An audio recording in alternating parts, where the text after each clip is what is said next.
Shalom shalom दोस्तों। और आखिरकार हम अपनी बाइबल स्टडी के जो 40 दिन और 40 वर्ष का रहस्य हम देख रहे थे, रहस्य उसके हम आखिरी दिन पे आज पहुंच गए हैं। और आज हम इसको खत्म कर देंगे इस स्टडी को।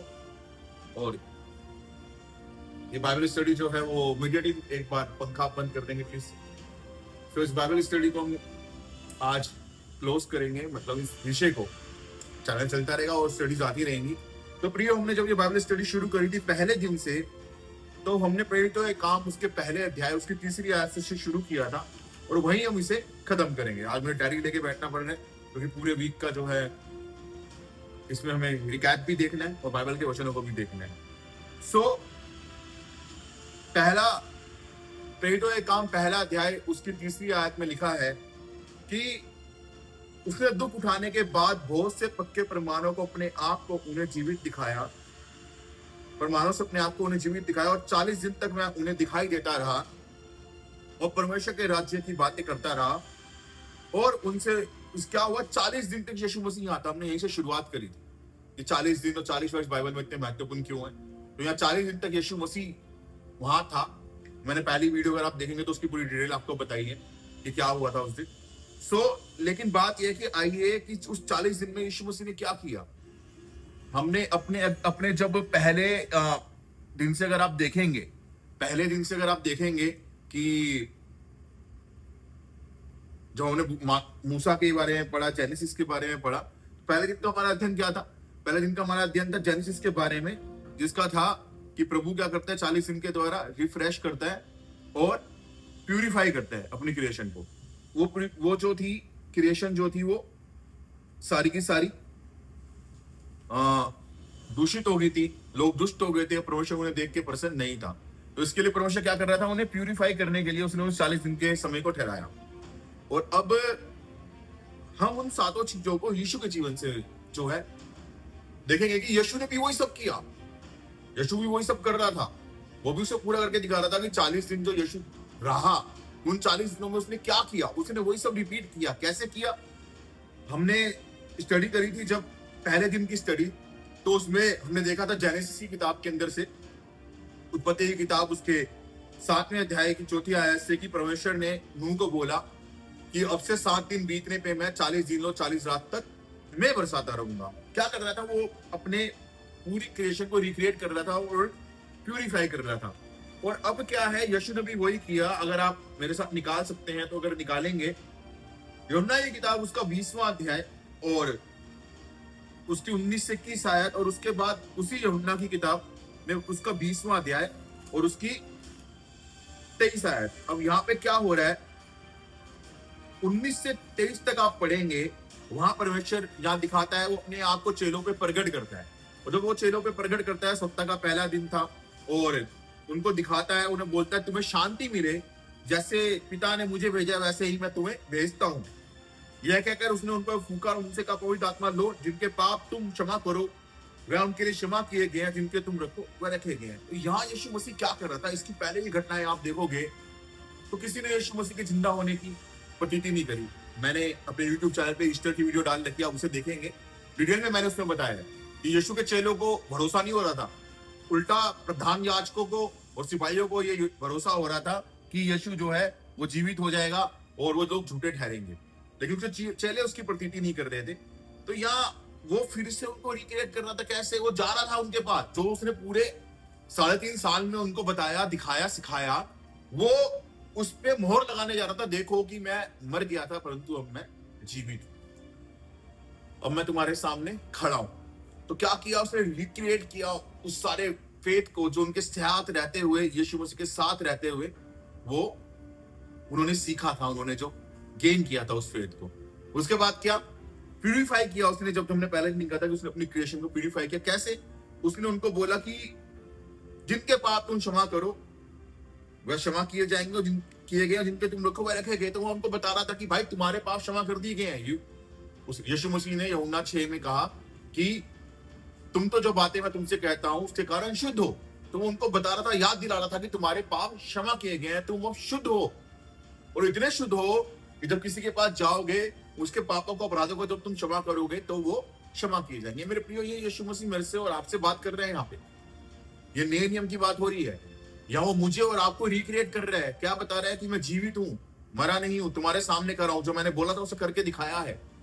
आप अपने जीवन में याद करिए कि यीशु मसीह आपके जीवन में कैसे जी उठा था जब आपका उससे एनकाउंटर हुआ था। वो फिर से आपको वो रीथिंक करने के लिए बोलता है। और दूसरी बात, वो आपको ये याद दिलाता है इस वचन के द्वारा कि तुम्हें अधिकार है पाप क्षमा करने का, क्योंकि तुम क्षमा किए गए हो। जैसा उसने बोला था, क्षमा करो तो तुम भी क्षमा किए जाओगे। एक बार क्षमा किए गए हो, क्षमा करते रहोगे तो तुम भी क्षमा होते रहोगे। दूसरी बात हमने जो देखी थी दूसरे दिन की स्टडी के अंदर, वो ये देखी थी तैयारी, प्रिपरेशन। और हमने व्यवस्था विवरण 9 का 19 और 9 का 9 देखा था। उसमें क्या था? उसमें ये था कि मूसा जब आज्ञाओं को लेने के लिए जाता है तो पीछे ये लोग बिगड़ जाते हैं, तैयार नहीं होते। मूसा जाता है, हारून को बोलते हैं कि 40 दिन के लिए पता नहीं चला गया, वापिस आएगा नहीं आएगा। बछड़ा बना लेते हैं और बछड़ा बना के उसके पीछे भग जाते हैं। तो वो 40 दिन यहाँ परमेश्वर प्रिपरेशन के लिए, तैयारी के लिए ठहराता है कि वो उन्हें तैयार करे। पहले 40 दिन में वो टेरिबली फेल हो जाते हैं इजरायली, है ना। मूसा आता है, पथरियां फेंक देता है, फिर वो कहता है कि मैं दोबारा गया, व्यवस्था 9:19 में।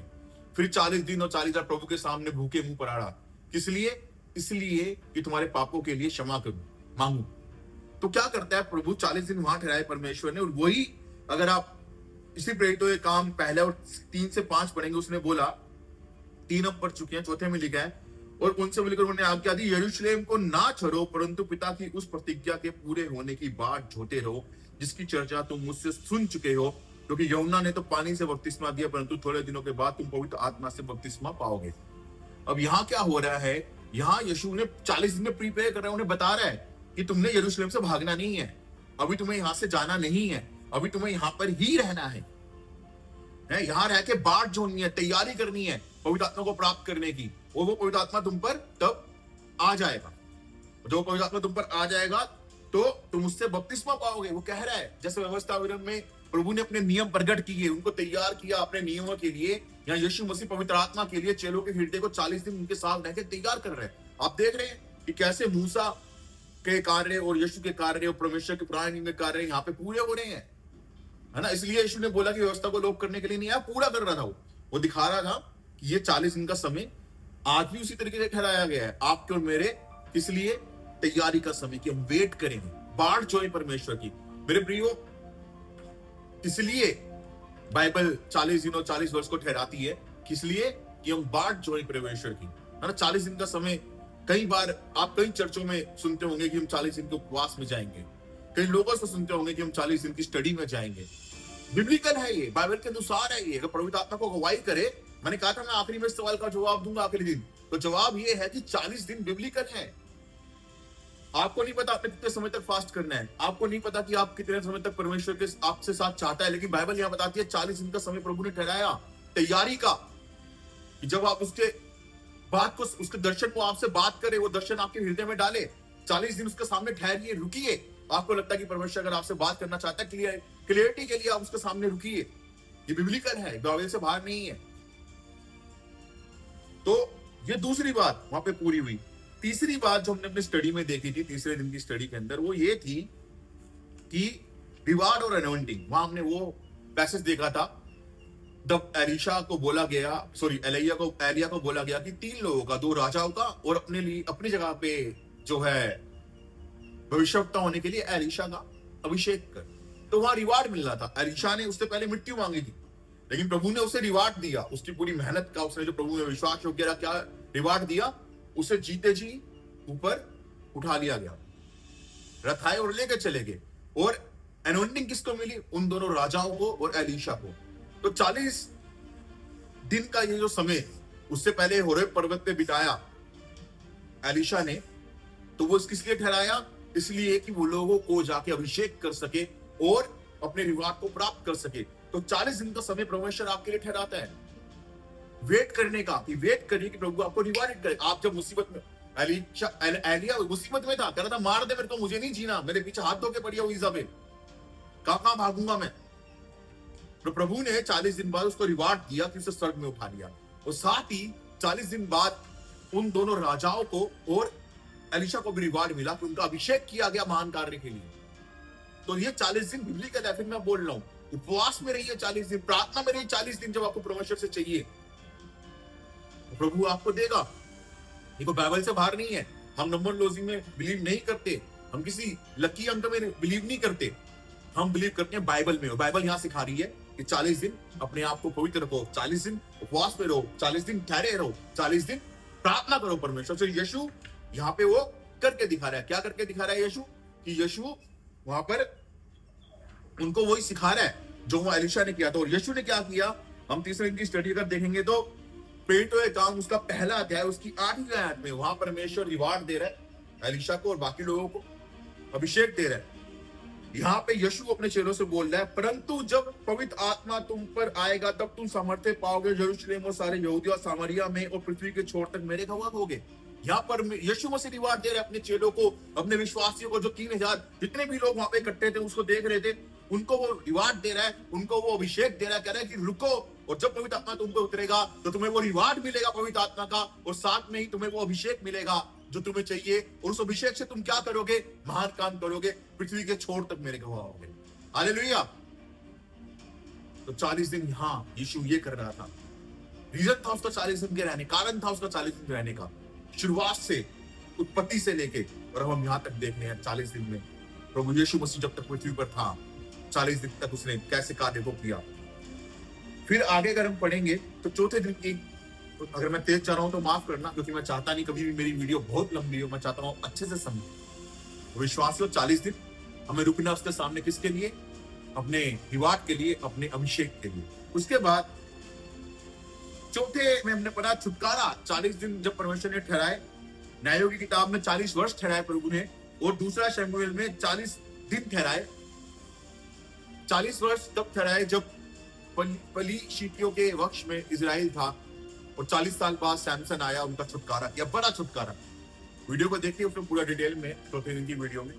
वो ऐसे ही दाऊद आया, उसने बड़ा छुटकारा किया। गोलियत था 10-12 फुट का दानव, बच्चा आया है, चेहरे में दादू मूछ भी नहीं थी, लाली झलकती थी, है ना, टीनेजर था, आया, गोफन घुमाया, मार दिया, बड़ा छुटकारा। पुराने नियम में परमेश्वर ने 40 और 40 दिन चौथे काम किस काम के लिए ठहराए। और नए नियम में हम देखते हैं, अगर आप पढ़ेंगे यूहन्ना 20वां अध्याय, और उसमें अगर आप पढ़ेंगे यूहन्ना 20वें अध्याय में, तो मैं आपको बताता हूं कि 18वें अध्याय में के 15 से लेके 18 तक पतरस ने यीशु मसीह का इनकार किया, और इनकार करने के बाद अब वो उस गिल्ट में था, उस कि मैं क्या करूंगा, सेवा कैसे करूंगा, मैंने प्रभु को मना कर दिया। लेकिन 20वें अध्याय में प्रभु छुटकारा करना शुरू करता है। पहले कैसे छुटकारा करता है? वो जीवित ही हो जाता है, मृत्यु से छुटकारा करता है, बड़ा छुटकारा। वहां पे 40 साल का छुटकारा, फिर वहां पे 40 दिन का छुटकारा, मतलब वहां फिलिस्तीयों से छूटे, यहाँ गोलियत को मारा दाऊद ने, और यहाँ पे यीशु मसीह मर के जिंदा हो गया, फिर बड़ा छुटकारा हो रहा है। और यीशु मसीह उस 40 दिन के अंदर क्या दिखा रहे हैं? जब वो 40 दिन था तो उसने क्या किया? वो प्रगट हुआ यीशु मसीह। पतरस, अगर 21वां अध्याय उसकी 15वीं आयत में आप पढ़ोगे तो पतरस से यीशु मसीह बोलता है, क्या बोलता है? मुझसे प्रेम रखता है? कहता है हाँ प्रभु। तो कहता है मेरे मेमनों को चढ़ा। फिर कहता है मुझसे प्रेम रखता है? कहता है हाँ प्रभु। तो कहता है मेरी भेड़ों की रखवाली कर। और उसके बाद फिर पूछता है कि मुझसे प्रेम रखता है? पतरस थोड़ा उदास होता है, तीसरी बार पूछ रहा है, कहता है, लेकिन कहता है हाँ प्रभु तू जानता है। कहता है जा मेरी भेड़ों को चरा। तो यहाँ क्या पतरस का जो गिल्ट था सब लोगों की नजरों में, जो वो पापी बन गया था, किसने मसीह का इनकार कर दिया, बड़ा बोल रहा था मैं यीशु के साथ क्रूस पे चढ़ जाऊंगा, है ना, प्रभु ने उससे छुटकारा दे दिया, बड़ा छुटकारा हुआ वहां पे पतरस के जीवन में। मेरे को और आपको भी प्रभु छुटकारा देता है 40 दिन के अंदर, प्रभु के सामने जब आप ठहरते हैं, जब हमारे से गलती हो जाती है। और दाऊद बोलता है मेरा अधर्म मेरे सामने बना रहता है, पवित्र आत्मा में बताता है हमसे क्या गलती हुई है, तो उस गलती को सुधारने के लिए प्रभु आपको ऑन द स्पॉट माफ करेगा। माफ उसने पतरस को तभी कर दिया था जब उसने पतरस की तरफ देखा। पतरस ने कभी सॉरी नहीं बोला उसको, वो रोया वहां पे सिर्फ। उसी समय माफी होगी थी पतरस की, तभी उसने बोला उससे कि मुझसे प्रेम रखता है तो मेरी भेड़ों को चढ़ा, है ना। लेकिन क्या यहाँ पे वो छुटकारा कर रहा है गिल्ट से, उस लाछन से, उस कलंक से जो उसके ऊपर लगा था। बड़ा छुटकारा पतरस का किया, और पतरस ने प्रभु की अपनी मृत्यु के द्वारा भी प्रभु की महिमा करी। अगर आपसे गलती होती है, प्रभु बोलता है क्षमा करिएगा, हो उसकी उपस्थिति में ठहरे, प्रार्थना करें, प्रभु इतने दिनों के लिए अगुवाई करे, और आपको लगता है कि नहीं समझ में आ रहा तो 40 दिनों के लिए प्रार्थना में रहें, स्पेशली इस टॉपिक के लिए। हो सके तो उपवास करें और प्रभु आपका भी बड़ा छुटकारा करेगा। वो गलती से आपको प्रभु निकालेगा और आपको फिर से ऊंचे पे खड़ा करेगा। हालेलुया। पतरस का समान प्रभु आपके जीवन से महिमा लेगा। उसके आगे हम पढ़ते हैं छठे दिन की स्टडी के अंदर। जब हम देखते हैं, शायद मैंने चौथे दिन की स्टडी की बात, सॉरी ये जो भी चौथे दिन की स्टडी थी, पांचवें दिन की स्टडी प्रभु ने जो ठहराया वो ठहराया पश्चाताप के लिए। और उसके लिए हमने योना की किताब उसका 3 अध्याय 4 आयत में देखा था कि योना जब नीनवे में गया तो आपने देखा था हम लोगों ने मिलकर वहां पर कि उसने नीनवे के लोगों के बीच रिपेंडेंस का यानी पश्चाताप का प्रचार किया। और उन लोगों ने क्या किया, वो उपवास किया, प्रभु की बात को सुना, माना और वो नगर बचाया गया, है ना। और वो 40 दिन का समय था वहां पर भी। वो योना ने बोला था कि 40 दिन बाद ये नगर नष्ट हो जाएगा, पर 40 दिन बाद वो नगर बचाया गया, नष्ट नहीं हुआ। 40 दिन प्रभु ने वहां पे भी उनको दिए सुधरने के लिए और वो सुधरे।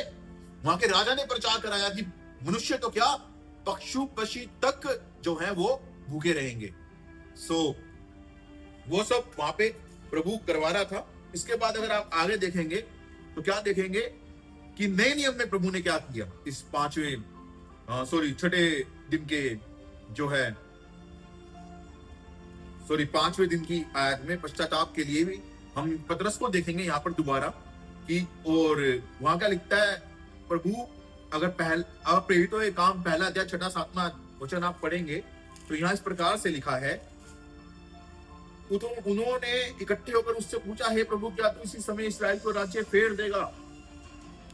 और हम पतरस के पश्चाताप को यहाँ पर देख रहे हैं पांचवें दिन की स्टडी के अंदर। मैं छठे में चला गया।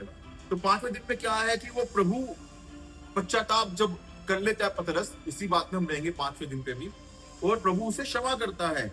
और चौथे दिन की स्टडी में सिर्फ प्रभु पतरस को क्षमा नहीं करता, उन चेलों को भी जो उसको छोड़ के भाग गए थे उनके बीच में आता है और फिर से उनको क्षमा करता है। कैसे?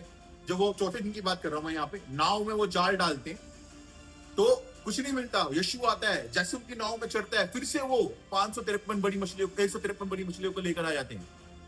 तो ये पश्चाताप जो वहां पे योना के दिनों में हुआ था, यहाँ परमेश्वर ने, यीशु ने यहाँ उनको उसी समय बताया कि 40 दिन परमेश्वर जब था, तो मुझे नहीं पता वो कौन से दिन प्रभु ने वो किया, लेकिन प्रभु ने किया। क्या किया? जब चेले पछताए, उसको देखा, उसके पास आए, उसके पास भोजन करने के लिए आए, प्रभु ने उन्हें रिस्पॉन्सिबिलिटी बांटी।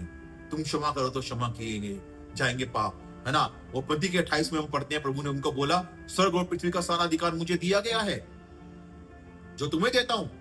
जाओ मेरे नाम से प्रचार करो, बपतिस्मा दो, जो बपतिस्मा लेगा वो उद्धार प्राप्त करेगा, दुष्ट आत्माओं को निकालो, बीमारों को चंगा करो, सुसमाचार सुनाओ।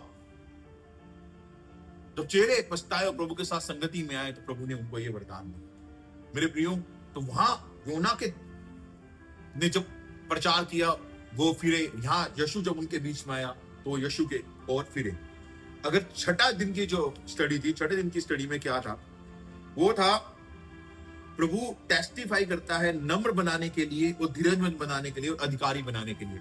और हमने वहां पे वो जगह देखी थी जब मूसा से बोलता है कि मैंने तुम्हें 40 वर्ष तुम्हें जंगल में फिराता रहा ताकि मैं तुम्हें नम्र बनाऊं और देखूं कि तुम मेरी आज्ञाओं को मान पाओगे ना नहीं मान पाओगे। यहाँ प्रभु यीशु मसीह भी पहले ही टेस्टिफाई कर चुका था। जैसे क्रूस पे गया, सारे लोग गए, सबने इनकार कर दिया, भाग गए। और उस 40 दिन के अंदर जैसे परमेश्वर ने 40 वर्ष उन लोगों को तैयार किया, इन 40 दिनों में प्रभु उनको नम्र कर रहा था, दीन कर रहा था। किस लिए? अधिकारी बनाने के लिए। उनको धीरजमंद कर रहा था। किस लिए? कि जाओ, तुम इस सुसमाचार के अधिकारी हो, इस पृथ्वी के अधिकारी हो, ये तुम्हें दिया गया है, तुम परमेश्वर की संतान हो, तुम मेरी मीरास के सह अधिकारी हो। जो मेरा है वो तुम्हारा है। मैं अपने पिता के पास जा रहा हूं, वो घर भी तैयार कर रहा हूं, वो भी तुम्हारा है। वैसे जहां परमेश्वर ने वहां तैयार किया 40 दिन, उसके बाद हमने वहां देखा था कि यहोशू कालेब 40 दिन के लिए जाते हैं और वहां बाकी लोगों के हृदय तैयार नहीं होते, लेकिन यहोशू और कालेब के हृदय तैयार होते हैं। और वही यहोशू होता है जो कनान देश का अधिकारी करता है इस्राएलियों को। मेरे प्रियो, वैसे ही ये चेले थे, ये 11 लोग थे उस वक्त, वो स्त्रियां थी उनके साथ। ये वो चेले थे जिन्होंने आज दुनिया के कोने कोने में जो सुसमाचार पहुंचा है, वो उन लोगों ने को प्रभु ने अधिकार दिया था, इसलिए आज पहुंचा है। वहां यहोशू और कालेब थे जिनको प्रभु ने तैयार किया, उनके लिए 40 दिन ठहराए कि वो स्थिर रहे, प्रभु ने उन्हें परखा, वो नम्र रहे, प्रभु की आज्ञाओं पर चलने वाले रहे और उस देश के अधिकारी हुए। यहाँ पे अगर आपको और मेरे लिए बात है, अगर मुझे और आपको भी प्रभु के इस राज्य का अधिकारी बनना है ना, तो यीशु ने बोला तुम में से जो अधिकारी बनना चाहते हैं वो पहले सबसे पहले क्या बने, नम्र बने। यहाँ पुराने नियम में क्या बोला व्यवस्था में मूसा ने, कि प्रभु ने तुम्हें नम्र किया। परमेश्वर चाहता है जब वो मुझे और आपको अधिकार देना चाहता है ना, तो हमें नम्र करता है। तो मुझे और आपको क्या करना है, नम्र करना है। 40 साल जंगल में थे इजरायली, ना उनके वस्त्र पुराने हुए ना जूते फटे। ऐसा कभी होता है क्या? सोच के देखिए, एक ही कपड़ों में जो 2-4 जोड़ी जो भी लाए होंगे, 40 साल काट दिए उन्होंने, पुराने नहीं हुए, जूते फटे नहीं। तो जब प्रभु आपको दीन और नम्र करेगा, तो जो आपके पास है ना, वो कभी खत्म नहीं होगा, वो कभी खत्म नहीं होगा। प्रभु बढ़ाता चला जाएगा आपको अधिकारी बनाने के लिए। तो हमें क्या करना है, उसके लिए दीन और नम्र करना। जब आपको लगे कि प्रभु मुझे कहीं इस्तेमाल करना चाहता है, जब आपको लगे प्रभु मुझे कुछ अच्छी पोस्ट पे रखना चाह रहा है, चाहे वो आपका जॉब का हो, चाहे चर्च में लीडरशिप हो, तो 40 दिन परमेश्वर ने ठहराए, क्या उसके सामने रुके, अपने आप को दीन और नम्र करें और उस अधिकार को प्राप्त करें जो परमेश्वर आपको देना चाह रहे हैं। हालेलुया। और लास्ट और सातवीं बात जो हमने पढ़ी थी, सॉरी लास्ट नहीं है, मतलब सातवीं, आज 8वां दिन है, लास्ट आज है, लेकिन हमने 7 दिन में जो देखा, 7वें दिन की जो बात थी वो थी टेस्टिफाई। उसमें हमने पढ़ा कि यीशु मसीह जो था, कैसे शैतान का सामना उसने जंगल में 40 दिन किया, 40 रात किया, उपवास में रहा, वो फास्टिंग में रहा। और अगर आप पढ़ेंगे तो यहाँ पे क्या हो रहा था 7वें दिन, वहां पे यहाँ पे भी प्रभु जब टेस्टिफाई हो रहे थे वो लोग, सबसे पहले थोमा पे पड़ा, वो थोमा आया और थोमा ने परमेश्वर को ही परीक्षा में दोबारा डाल दिया। कहता है कि मैं तो हाथ डालकर कूली में डालकर देखूंगा हाथों में।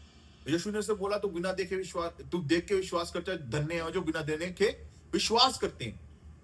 तो यहाँ पर क्या हुआ कि परीक्षा की जा रही है, फिर से चेलों की परीक्षा हो रही है, प्रभु लेकिन उनके साथ है। प्रभु बता रहे इस परीक्षा से मैं आपको इन्हीं 2 अध्यायों में रखा मैंने, क्योंकि यीशु मसीह का कार्य देख रहे हैं हम कि उस 40 दिन में यीशु मसीह ने क्या किया, वो 40 दिन आपको इन्हीं अध्यायों में मिलेंगे, ठीक है ना। और 9वीं आयत में हम पढ़ते हैं, 1-9 में, यह कहकर वह उनके देखते देखते ऊपर उठा लिया गया, बादल ने उसे उनकी आंखों में से छिपा लिया। प्रभु ने उनके विश्वास को 40 दिन उनके साथ रहा, उन्हें आज्ञा दी। एक बार हम सारी आयतें इकट्ठे पढ़ते हैं ना, क्या लिखा है, उसने उस दिन तक जब तक वह प्रेरितों को जिन्हें उसने चुना था पवित्र आत्मा के द्वारा आज्ञा देकर ऊपर न उठाया गया। उसने दुख उठाने के बाद बहुत से पक्के प्रमाणों से अपने आप को उन्हें जीवित दिखाया और 40 दिन तक वह उन्हें दिखाई देता रहा और परमेश्वर के राज्य की बातें करता रहा और उन्हें मिलकर उन्हें आज्ञा दी, यरूशलेम को ना छोड़ो, परंतु पिता की उस प्रतिज्ञा के पूरे होने की बात जोते रहो, जिसकी चर्चा तुम मुझसे सुन चुके हो। क्योंकि यूहन्ना ने तो पानी में बपतिस्मा दिया, परंतु थोड़े दिनों के बाद तुम पवित्र आत्मा से बपतिस्मा पाओगे। अतः उन्होंने इकट्ठे होकर उससे पूछा, हे प्रभु, क्या तुम इसी समय इजराइल को राज्य फेर देगा? उसने उनको कहा, उन समयों या कालों को जानना जिनको पिता ने अपने ही अधिकार में रखा, तुम्हारा काम नहीं। ये देखो यहाँ चेले परीक्षा में थे। कैसी परीक्षा में? जैसे यहोशू कालेब के साथ ये लोगों को टाइम में सब्र नहीं हो रहा था, है ना। आप देखिए उस वीडियो को जो मैंने बनाई, मैंने बताया था कि उन्हें परमेश्वर की टाइमिंग में भरोसा नहीं था, उन्हें अब सब कुछ इंस्टेंट चाहिए था। यहाँ क्या था, उन्हें लगा यीशु मसीह जी उठा, तो शैतान उनके मन में क्या बात डाल रहा था कि अभी राज्य फेरेगा, ये अभी सब कुछ ठीक हो जाएगा, कोई मेहनत नहीं करनी, कोई प्रचार नहीं करना, कोई दुख नहीं सहना।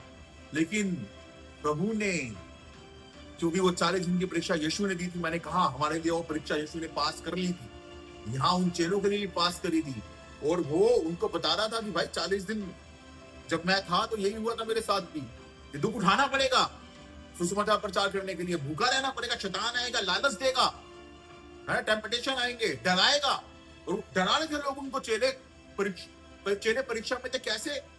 यीशु जिंदा हुआ, लोग सिपाही ढूंढ रहे थे, कहां गया? चेले उठाकर तो नहीं लेते, उनके चेलों को पकड़ो, उन्हें जेल में डालो, उन्हें मार दो, इजराइल से निकाल दो, पथराव करो।